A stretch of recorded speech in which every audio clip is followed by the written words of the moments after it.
of Concussion Chats. My name is Taylor Ford. Concussion Chats is a podcast hosted by the McGill students for the Concussion Legacy Foundation with the help of Nick from Concussion Talk podcast. We're dedicated to providing hope and strength to those suffering from concussions through sharing experiences. Today I have a recording of guest speaker Dr. Brigitta. Dr. Brigitta is a naturopathic doctor and primary care paramedic with a mission to help active individuals braving concussion recovery, mental illness, and memory loss reclaim and optimize their resilient brains naturally. With over a decade of experience as a paramedic, Brigitta has witnessed firsthand the care and management of concussions in both the pre-hospital and emergency department settings. As a naturopathic intern on the sports medicine focus shift, she had the opportunity to mentor with several medical advisory staff of CCMI, the largest network of concussion clinics and the leader in clinical concussion care. Brigitta's additional training in sports nutrition and CranioSacral Therapy from the world-renowned Upledger Institute has given her a deeper understanding of both how to create brain resiliency before impact and how a holistic treatment approach changes the trajectory of healing from brain injury. Beautiful faces here this morning. Thank you for showing up. So as some of you may or may not know, brain injury is the leading cause of death and disability for Canadians under the age of 40. And Advil and CAFE therapy is not concussion care. As a working paramedic, I've seen firsthand acute concussions, and I've also brought in multiple people with concussion injuries to the emergency rooms. And they're really great, right? We rule out red flags. We make sure there's nothing life-threatening going on. Individuals are just discharged into the world. They're like, here you go, here's your newfound brain injury, figure it out, right? Most of them are referred back to their family doctor, who, once again, may or may not know very much about concussion care. And I'm sure this resonates with a lot of you. And the reality is when we have a broken arm or when we have a back injury or a sprained ankle, there's rehab that happens. We went from an injured state to a rehabbed, better functioning state. That often doesn't happen with concussion care or with a brain injury, right? Yet I would argue our brain is the most important organ in our body.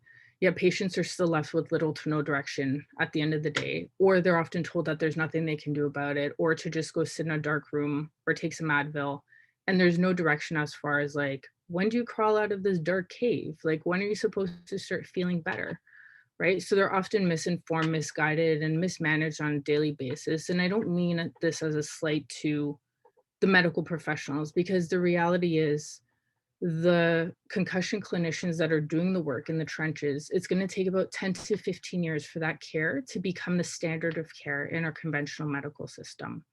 And the other thing is we can't expect emergency doctors and family doctors to have the tools to adequately care for concussions, because that's not part of their training, right? It's like expecting an open heart surgeon to manage your concussion, or, whatever the case might be. They're very good at what they do, but the reality is a concussion is technically classified as a mild traumatic brain injury. So when they see there's no bleed going on, there's no broken bones, they're like, okay, we're good, we've done our job, right? And I think there's been a lot of advocacy in the past couple years about recognizing concussions, especially in sports, but there's a huge missing piece as to what the next piece looks like and how to get care and what does that rehab actually look like. So I find by straddling both the worlds of pre-hospital medicine and naturopathic medicine, I've realized where these gaps in care exist. And I also realized that I have a unique skill set and toolbox to facilitate healing for individuals. So what I have found is that there's lots that can be done. And unfortunately, it's just not getting out there. And I know a lot of you have probably tried multiple things to manage your symptoms and to try and rehab, right? And sometimes it's also the strategy piece of how do we go from acute concussion to chronic concussion, and how do we break that cycle that's happening right now? So you're all familiar with, I'm sure you're familiar with the medical system, and also you have different practitioners that you probably see. And sometimes you may have been just told to rest, or sometimes you've been given prescriptions to manage your symptoms. And I'm sure this sounds very familiar to most of you. So the truth is that there can be lots that can be done for a concussion. And over the next 20 minutes or so, I want to empower you with a couple strategies that I use in my practice to take patients from debilitating headaches and brain fog to mental clarity and increased energy without any drugs, a huge amount of supplements, or expensive testing. So the reality too is that we know that there's no medication specific for a concussion. So we have this big, thick book that's used for pharmacology, and there's all kinds of medications in there. And unfortunately, there's not a single subsection in there that talks about concussions. So everything that comes up with a concussion is just trying to manage the symptoms that are showing up, but there's nothing that actually really works to manage it from the root cause. So I want to empower you with a couple of strategies. So the first one being hydration. And someone cue me if I'm going too fast, because I always get really passionate about this and I tend to go off at 100 miles a minute. So hydration, 75% of Americans, and I would argue Canadians are probably comparative to this, are chronically dehydrated. So it's 75% of us. I see some mugs going up as I talk about this. So the reality is that brain fog, headaches, fatigue, anxiety, digestive complaints, hormonal dysfunction are some of the most common symptoms of dehydration. And I'm sure these sound familiar to you, right? It is so hard to tease out clinically if someone is presenting with dehydration or post-concussion symptoms, because they can often mimic each other. So the first thing we do is to make sure the person is actually hydrating, right? And water is so important because it's involved in so many bodily functions. Not only is it detoxification, but it's more so for our brain function. So our cerebral spinal fluid, which is the beautiful fluid that surrounds our brain, it nourishes it, protects it, defies brain, is 99% water. So, and we only have about 150 milliliters of it. So needless to say that any minor changes in hydration status can have a really large impact on the amount of fluid that's actually in there and the job that it can do. So does anybody have any idea how much water we should be drinking? Any thoughts out there? What is it, 4 liters a day, I think? Yeah, so there's... Sorry, I heard 4 liters. I think it's between 2 and 4 liters, if I'm not mistaken. Yeah, half your body weight, 2 and 4 liters, 4 to 6 cups. Those are all some great suggestions. Absolutely. So there's actually no real set, like everywhere you look, you'll find a different number, right? And does anybody have any idea where that 2 liters of water came from? Any thoughts? So it's actually, believe it or not, it's totally made up. So when they made recommendations and guidelines, sometimes they'll just go to one doctor and they'll be like, so we kind of need to set this guideline. How much water should we be drinking? The guy literally looked up at the air and was like, 2 liters. 2 liters sounds good. So 2 liters it is, right? And that's actually a true story of how it came up. So it's not based on very much science at all. And if you think about it, it sort of makes sense, but it doesn't, because it changes so much depending on what's going on, right? So if you're consuming food with more water content, so if you're eating more fruits and vegetables and all those things, you may not need to drink as much water. But if you're sweating and it's a summer and you're active, you're going to need more water, right? So it really does depend. So does anybody have a better way of actually addressing hydration status? Any thoughts on how to gauge hydration status? I have an app, but I tend to ignore it. Yep. That's a common one. And drink more coffee. And drink more coffee. Yeah. Yeah. So oftentimes people will throw out thirst as an indicator, but it actually is not it's a fairly unreliable indicator of hydration status. So the problem with thirst is that it's a signal from our body. And the more we tend to ignore or not pay attention to it, the more our body's like, well, I'm not really going to cue you anymore because you're not listening anyway, right? So it becomes less and less sensitive as we become more hydrated to a point. Anyway, so one of the ways that I always talk to my patients or my clients is about urine color. So it's one of those things that you should be urinating every couple hours. And then when you do go, it should be clear or pale yellow in color. So that's how you know, am I hydrated? When was the last time I've gone? Oh, it's been a couple hours. I should probably drink some more water. right? And there are some things that will change, you know, urine color. B vitamins is one of those. It'll turn it fluorescent yellow. But other than that, that is by far the best indicator is how often you're going, which should be every couple of hours. And then the color should be clear to pale yellow. So there people find always creative strategies, right? So there's apps. Some people will set reminders on their phone. I know some colleagues will actually bring water bottles with them to kind of say, or they'll get one of those really big, like 2-liter jugs, so they can kind of gauge how much they're drinking throughout the day. But do any of you have some strategies that you find work that you can share within the group? I bought a water bottle that has like times of the day that you should be drinking certain things. And also I got just a having soda stream. Oh. Mm-hmm. So that's a common one too, is people will throw lemons or limes or fruit or cucumber or mint or something in their water, because oftentimes that does help with just having a little bit of flavor to just get the water down. Yeah, those are great ideas. I took some ice cube trays and I did that. I froze some mint in them because I love water, but I don't like it plain. I have such a hard time consuming it. And I fill it up with the ice, you know, in the morning. And hopefully by noontime, it's all melted and I can consume it. It helps a little bit, but I still struggle to try to get that amount in daily of just water. Yeah, it can definitely be a challenge. I know someone commented that having a water bottle they like to drink out of is a big thing. So absolutely, right? That psychological piece of like, you're more likely to reach for something that you actually enjoy. Having a glass or two right in the morning, Kyle suggested. Oh, that's fancy. A drink a water bottle. It buzzes when you have to drink. So there's some great suggestions. Yeah, so I think it's kind of playing around too. I know some people even having herbal tea, especially in the winter, cold water doesn't always really go down. Tea might be a good option, or even brewing some at night and then you have like a nice tea the next day, just so you have some flavor. But it really is about playing around and trying to see what works for you and then trying to track it whatever way. So whether you have a big water bottle and you kind of preset throughout the day, or you kind of keep track, and then just pairing that with how you're feeling. And seeing if there's any changes to your symptoms could be a huge one too. I know myself, like I can tell I start to get really fatigued and brain foggy when I don't drink enough water throughout the day. So those are just some tips and tricks that hopefully you'll find useful. So the next piece that I want to talk about is the vagus nerve. So when individuals present with sleep issues and digestive complaints such as nausea or anxiety, especially post head injury, the issue is often looked at locally.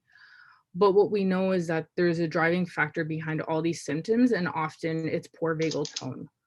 So who here has heard of the vagus nerve? Yeah, awesome. I see some hands up. Perfect. So the vagus nerve, for those of you who are not familiar, is arguably one of the biggest players in shifting our bodies into the most powerful healing state. Yet it's not even on the radar as far as treatment goes oftentimes. So let's unpack this a little bit. So the vagus nerve is often dubbed the wonder. It's our 10th cranial nerve, and it runs from our brainstem. It goes through our throat, our diaphragm, our intestines. It innervates several abdominal and cardiac organs. It stops at our colon. So hence the reason why it's called the wonder, because it basically wanders from our head down to our colon. It's responsible for shifting our nervous system from a sympathetic, which is our fight, flight, or freeze response, into our parasympathetic rest, digest, and repair state. So the reality is our nervous system, even though we have evolved and we're in 2021, our nervous system hasn't evolved very much. It still shifts from sympathetic to parasympathetic, even like from cave dwelling times. And really our sympathetic nervous system is a protective mechanism, right? If there's a saber-tooth tiger or if there's a bear, your body has to decide, am I going to stand up and fight? Am I going to run away? Or am I going to play dead? But the reality is we don't necessarily have hopefully tigers or bears chasing us on a daily basis, but those stresses are still there, right? So it's exams, it's bills, it's deadlines, it's being stuck in traffic. And our nervous system will still respond the same way regardless of what those stresses now are. And what I often see in trauma is, especially in head traumas, is that our body gets stuck in this sympathetic overdrive. So it's constantly on and it doesn't turn off, or it doesn't shift into that parasympathetic state. And really, it's a protective mechanism. It's trying to keep you alive. And we need to retrain it that we're actually safe, that it's okay, right? So what we want to do is be able to shift our body into that parasympathetic nervous system. So our rest, digest, and repair, because that's when healing actually happens. So one of the main times to do this is before having a meal, for example. So you want to make sure that, or we want to all make sure that we're releasing stomach acid, right? So that we're breaking down our food appropriately. We're actually able to digest, and then we're able to absorb those nutrients. It's like we wouldn't be, we often eat on the go, but we wouldn't be eating while we're running from a bear. I think that's the best way to put it. So the vagus nerve is also the main connection between our gut-brain axis, so what is called the enteric nervous system. And 80 to 90% of the fibers actually run from our gut up to our brain. And so I can actually help people shift into that parasympathetic nervous system state through CranioSacral Therapy. But I want to give you a couple of ways to activate this powerful healing state on your own. So we know that it runs through the throat. So are there any ideas of how to activate it here? Any thoughts in the group? Yes, singing, love it. Yeah, so singing is a great way. Humming is a good one, absolutely. Another one that I often recommend is gargling. So if you're already brushing your teeth twice a day, if you throw in a gargle, that's a great way to activate it as well. Those of you that have experience with meditation or yoga, a nice deep om is another way to activate it, both from the diaphragm and from the throat. Perfect. And the second location it runs through that we have direct access through is our diaphragm. So deep belly breathing is one of the best ways to do that. And if you've heard of box breathing, it's the idea that we breathe in for 4. There's 4 sides to a box. So we breathe in for 4, hold for 4, breathe out for 4, and hold for 4. So let's just do this exercise together. So we're all going to place our hands on our bottom rib cage. So nice and low. So often when we're breathing, we're always breathing from our top chest, and we're all guilty of this, right? And before the end of the day, you're like, your shoulders are up at your ears, and they're like, when was the last time I actually took a deep breath? So what we're going to aim for is when we're breathing in, we want to feel our ribs actually moving to the sides. So our bottom ribs are actually going to expand out. So it's not so much our belly is just going out, it's actually the sides of our ribs actually moving at the bottom. All right, so you can close your eyes if you want for this. So we're going to take a nice, slow, deep breath in for 4. So 1, 2, 3, 4, and then we're going to hold it for 4. 1, 2, 3, 4, and then we're going to slowly exhale for 4. 1, 2, 3, 4, and then we're going to hold that for 4 as well. 1, 2, 3, 4. Awesome. Let's do that one more time. So a nice deep breath in, feeling our rib cage move out. 2, 3, 4, and we're going to hold. 2, 3, 4, and a nice slow breath out. 1, 2, 3, 4, and then we're going to hold again for 1, 2, 3, 4. Awesome. So this is something that you can take with you anywhere, right? We always have the power of breath to use with us. And the box is sometimes an easy way to remember. There's other techniques out there like the 5, 7, 8. There's lots of different breathings. So that idea is that you breathe in for 5, hold for 7, breathe out for 8. So the idea is that the exhale is actually longer than the inhale and the hold.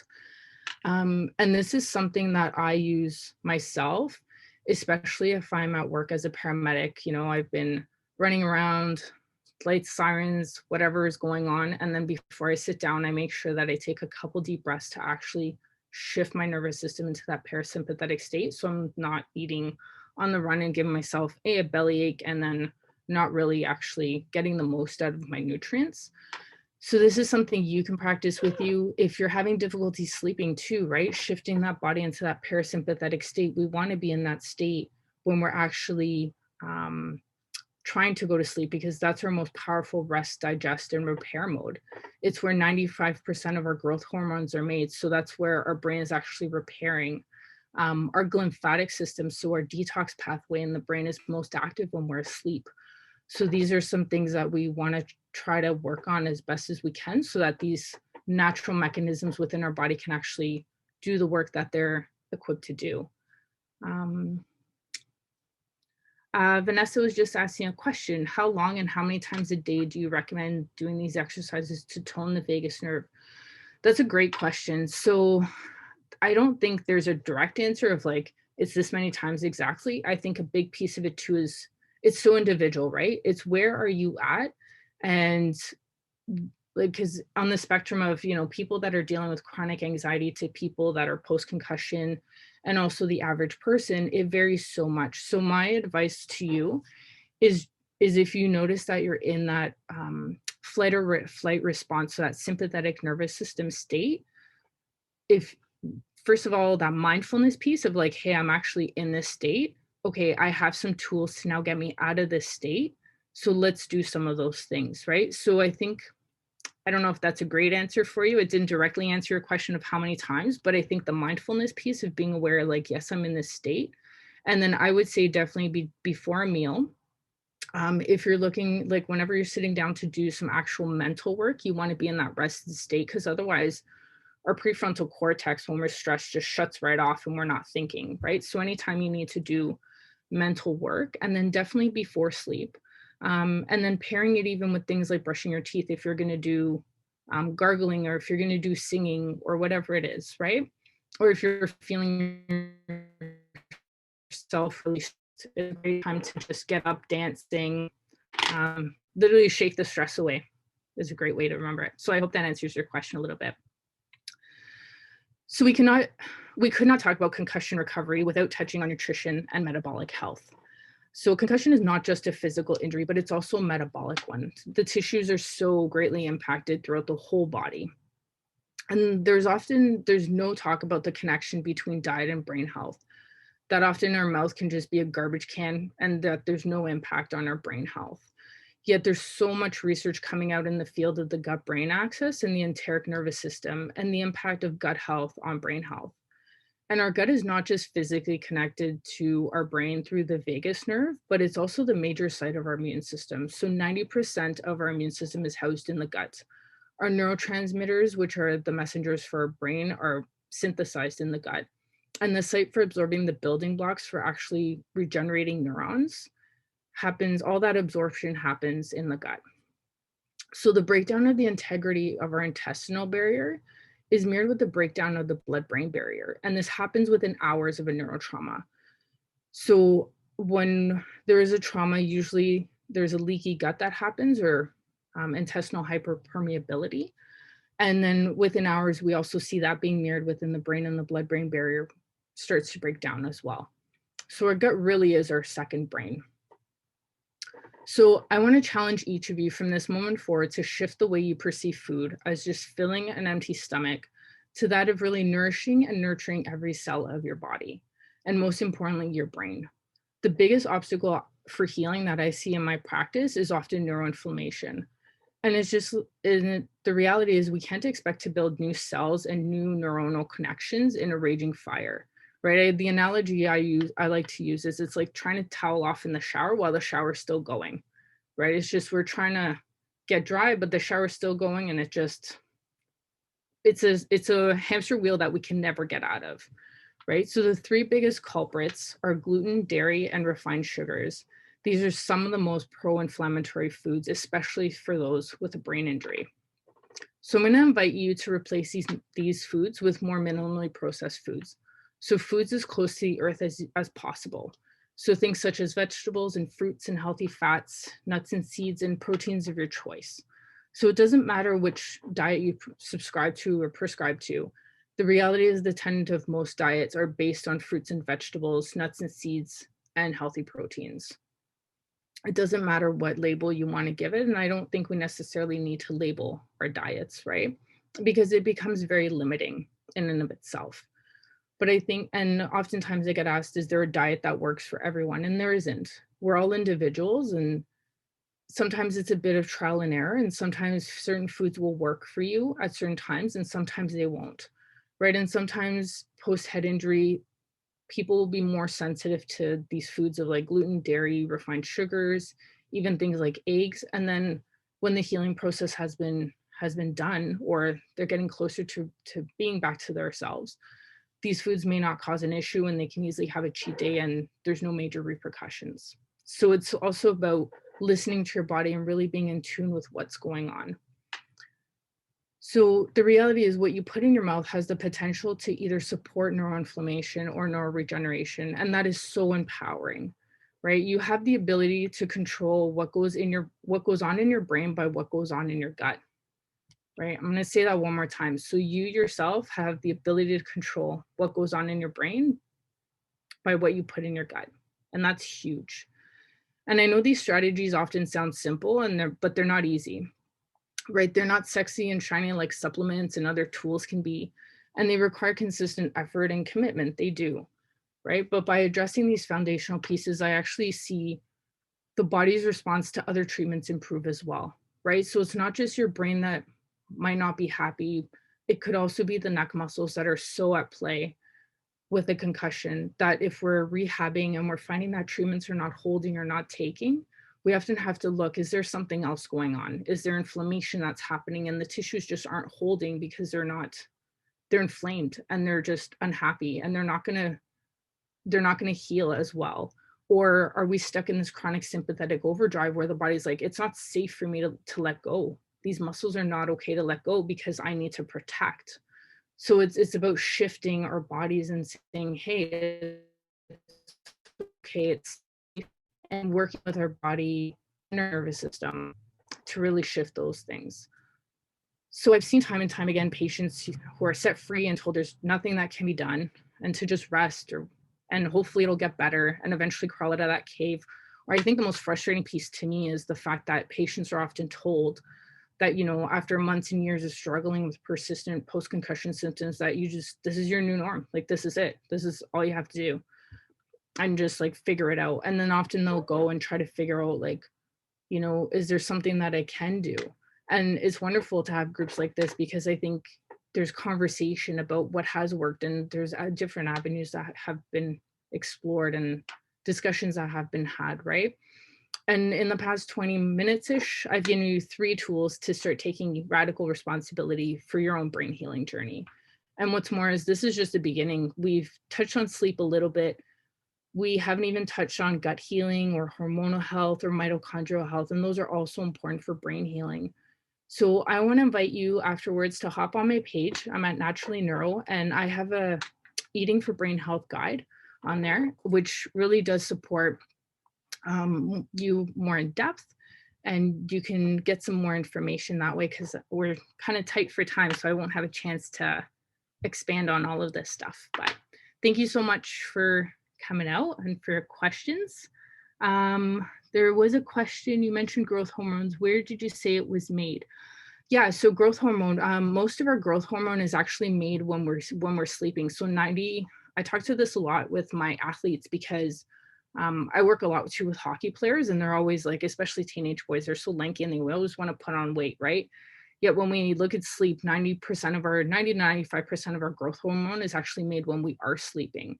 So growth hormone is not just for making us big and bulky. That is the piece, but the main piece of it is repair of tissues. And that's everything from our musculoskeletal, like our muscles, our nervous tissue, and everything else that needs to be repaired while the damage has happened during the day, right? Whether that's from sport or whether that's from an injury or whatever the case might be. So sleep is a huge issue that I talk to with my patients because that really is sometimes the kind of the underpinning that can really shift everything for people. If we get people sleeping, then people can actually start to heal.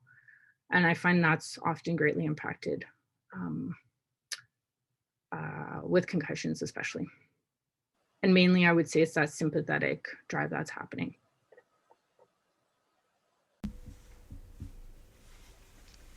Today I have Emily, who is also part of McGill Students for Concussion Legacy Foundation, Nick from Concussion Talk podcast, and his co-host Aaron, who is also the coordinator for the Newfoundland and Labrador Brain Injury Association joining me. Okay, during the whole intro before, I was laughing, Emily, your cat, but anyways, Dr. Brigitta's like 3 main things that she talked about being like the most important were hydration, the vagus nerve, and nutrition and metabolic health. Thoughts? She covered a lot of stuff, so there's not too much to say. I feel like it was very informative and really helpful. Emily? Yeah, I enjoyed her talking about the diet stuff and the hydration stuff. I actually really enjoyed all of it.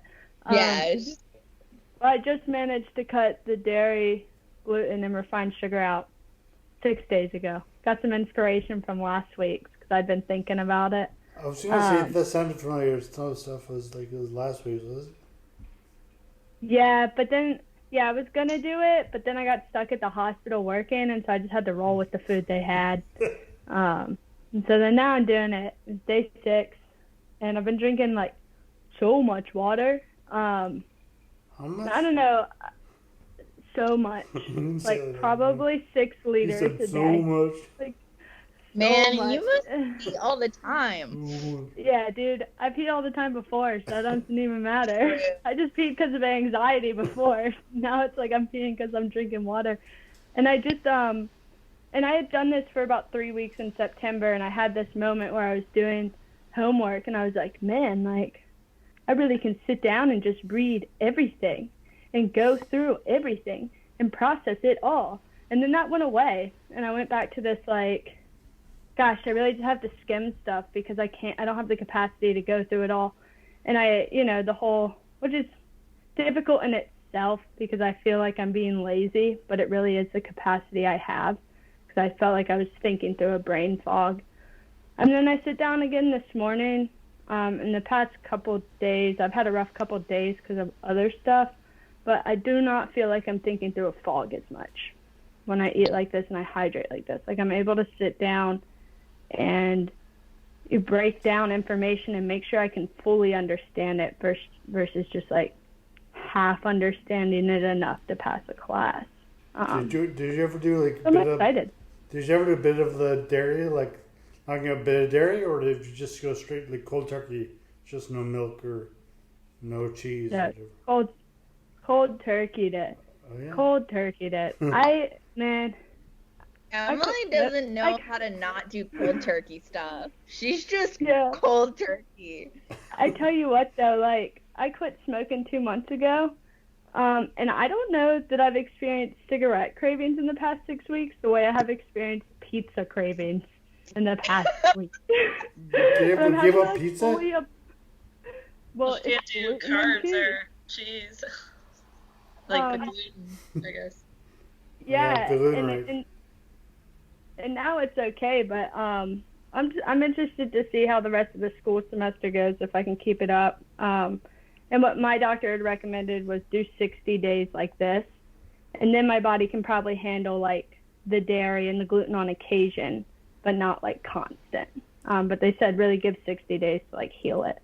So you have definitely noticed a difference? Yeah. And I noticed a difference in September too. And I was like, oh, maybe it was just a coincidence. But here we are again. But also, like the fact that like, I mean, you got your second dose of like COVID, like yesterday or something. Really? Like you're not completely out of commission right now. Like you're surviving a lot better than the first one. Yeah, the first one knocked me out for a good 3 days. And it was just a half ago that I got it. Yeah. So immune, eh? So another in 2 weeks. Another thing.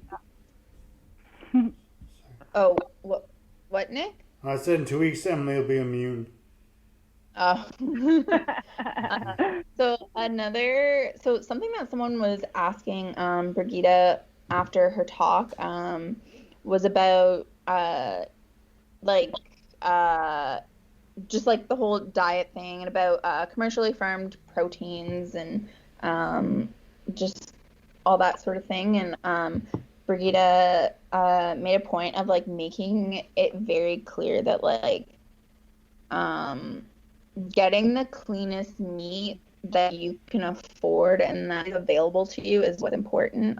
Which like I thought that was just the fact that she kept like emphasizing that like whatever you can afford, whatever like is accessible to you, like buying the cleanest that fits like within like your budget most.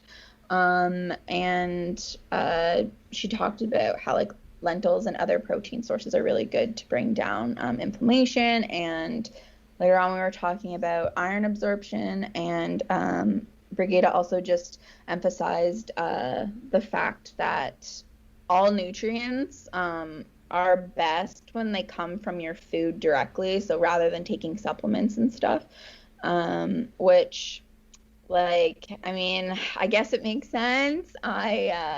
It definitely makes sense. I have like really low iron, and I've been taking supplements, but I definitely should start trying to have it in my food more often. Yeah, true. I've never been a supplement person just because I'm cheap and I don't like to buy vitamins and stuff. I know they're important, but I've always tried to like focus on the food aspect more. So it was nice to hear that, and it really is almost a more accessible way, because if you're asking someone who's on low income or isn't even in work because of their injury, like they could be on disability kind of checks, they don't have a lot of disposable income that they can spend on extra aspects besides just getting their basic foods. And if you're saying, hey, you can still get these supplements, you can still get these extra things that will help you just by adjusting your diet and hopefully still staying within a budget, that's good. Like that's still good enough. And I think that's a really nice message to send, because oftentimes people with brain injuries have experienced a loss of work or a sudden decrease in what they had before in terms of money coming to them. And yeah, a lot of clients that I've dealt with especially have been in that case where they're just like, I can't afford this anymore. So that's a good point, Erin. Like I mean, mine, I only take the iron supplements because like they're prescribed and like it's covered because it was prescribed. But yeah, that's a really good point. I never thought about that, how like it's like an extra, because like it totally is like an extra expense. It's an extra additional cost that, I mean, really isn't something people can afford, especially like you said, like if they're on disability. Or I mean, it's also another thing to remember, and like your brain's already like, you're already very forgetful and you already can't really remember things, so how are you supposed to remember to take the supplements sometimes, you know? What were you gonna say? I was gonna say, it was like last week, and then I interviewed two women from New Hampshire, Making Headway podcast, and they had I listened to their latest one. I guess I shouldn't say the latest one because I don't know what's coming out this weekend or anything, but the last one they did this week about more integrated, about integrated health, nutrition, and she touched on a lot of the same subjects we're talking about getting your nutrients from food, and about 60 days of well, she was talking about no sugar, but same thing, like no sugar, no dairy, like 60 days of giving up whatever. If you can go the cold turkey route, then just do it for like 2 weeks or 60 days and just take that. Then judge where you are. Yeah, it makes a lot of sense why like you should like choose to have it in your food rather than like a supplement. Like it's more natural, obviously more absorbs, and like it's just like overall better. And and I think the 60 days thing, like that's definitely a super important aspect, because like your body has to like have time to like get used to all that, like get all the other crap out completely, and then you'll feel like the full effects. That's like whenever like you start taking like a medication, like it takes like some medications, like it takes a while to like really kick in and stuff. And Emily? Yeah, I wanted to add on that. I think because because we were talking about me already feeling an effect after 6 weeks. I do want to say I think that is partially due to the narcolepsy and the fact that the narcolepsy is immediately sensitive to everything. The other thing I wanted to add real quick is I liked all of what she talked about the vagus nerve and how that can really be affected or helped using like meditation and breathing exercises. I feel like sometimes when I had said to me that I need to do breathing exercises, or I say that to other people that it might be a good idea, sometimes there's this knee-jerk reaction of, oh, but how is that going to help? Like, this is such a big deal, and that is such a simple thing. How could that be helpful? And so I like her breaking down the science of it and being like, this literally takes your body out of parasympathetic system, or sorry, out of your sympathetic system into your parasympathetic. It literally calms you down because it's working on these nerves. So as a science person, I really enjoy that. But also I think that, it's not one of those things that's going to work overnight. Like, it's going to take the mindfulness and the patience and it's a daily practice. I do have to say it's worked like wonders for me. And my watch tracks like my heart rate variability. And your breaths? And it, and breathing? Yeah. Well, not my breathing, but like the pattern of my heart rate. And I don't know how good it is, but it'll turn like red. Then I'm like, oh, let me just take some deep breaths. and it goes to green, but then I also like feel better. So it's kind of cool to have reminders. No, that's true. Yeah. I think when she was talking about the vagus nerve, like that was really, really interesting. And I think that's like the first time I've really heard someone like break it down like she did. Like, I don't know, like it's, and that just kind of like it, I was just like, whoa, like it really is a huge, like it's got a huge impact on everything. And I also like that when she was sharing, like it was kind of like interactive in a sense, and like I like that she did like a deep like breathing like exercise thing, like a live question and answer kind of thing. Yeah, like that was, I don't know, I like that. But yeah, I feel like she is very knowledgeable about what she does, and her presentation was really good. And it was definitely very informative. And there were a lot of questions after. I mean, during the few, but I mean afterwards. Yeah, there were quite a few questions afterwards. I had to leave right at 11 or a little bit before because my boss was in today, so I had to actually be working when I was supposed to start work. But yeah, there were some really good questions, and everyone seemed to really appreciate all the knowledge that she shared, and it was cool. It was nice. And I think she had a good grasp on the fact of like how your brain and body are all interrelated, and these exercises to do for your mental health, like for example the breathing exercises she did do, is a lot of what you'll learn in therapy for anxiety kind of things. Yeah. Especially that square method. And she really clearly explained kind of how that's directly related to your brain, but like how your body's reacting.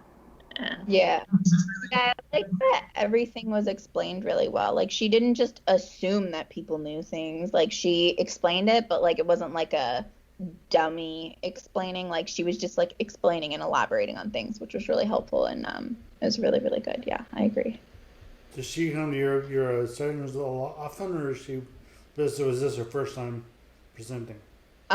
She came last week during Jordan's share, but this was her first time sharing, and yeah. Anyone else have any quick last things to say? I enjoyed it. Yeah, I think she covered so much that I just like, there's not too much to go over. Yeah, so thanks again to Brigitta for joining us and talking to the support group, and thanks to Nick for helping us do the podcast, and Emily and Aaron for joining. We will have a new podcast posted Monday morning. Our upcoming podcast can be found on concussiontalk.com, Spotify, YouTube, and Apple Podcasts. You can find more information about our group on concussionmtl.com. Our peer-to-peer support group is free and open to everyone. We hold 4 weekly meetings on Zoom. One of those meetings is in French, which will be linked in the description. And as always, we're always looking for guest speakers. Thanks for listening.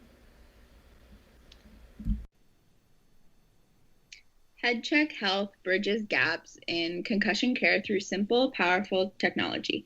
Join organizations like the Canadian Football League, Trek Factory Racing, the Canadian Junior Hockey League, Eastern Washington University, and Volleyball Canada, who rely on HeadCheck to improve communication and optimize care. Visit headcheckhealth.com for more.